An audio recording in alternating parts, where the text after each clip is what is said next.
Ang John chapter 10 verses 28 and 29 ang nagpapatunay na naligtas ng minsan ay ligtas na magpakailanman. Sabi sa verse 28, "And I give unto them eternal life, and they shall never perish, neither shall any man pluck them out of my hand."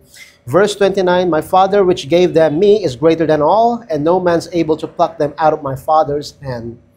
Umpisa natin sa verse 27. Sinasabi dito, "My sheep hear my voice."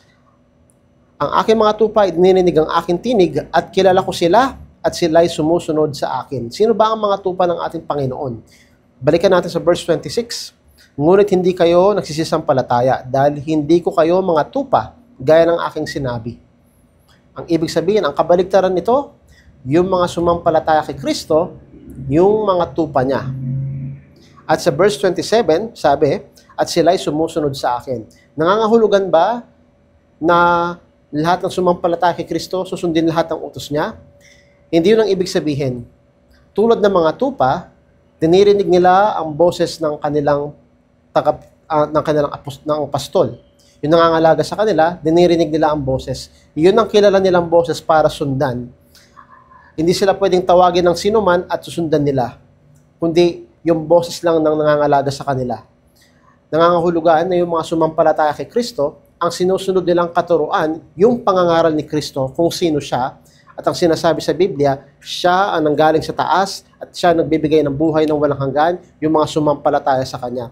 Yung pinapangaral niya, at pag yun ang sinunod mo, ay meron ka ng buhay na walang hanggan. Yun ang ibig niyang sabihin. Sa verse 28, sabi niya, "At sila'y binibigyan ko ng walang hanggang buhay, at kailan may hindi sila malilipol, at hindi sila mapapahamak, at hindi sila aagawin ng sinuman sa aking kamay."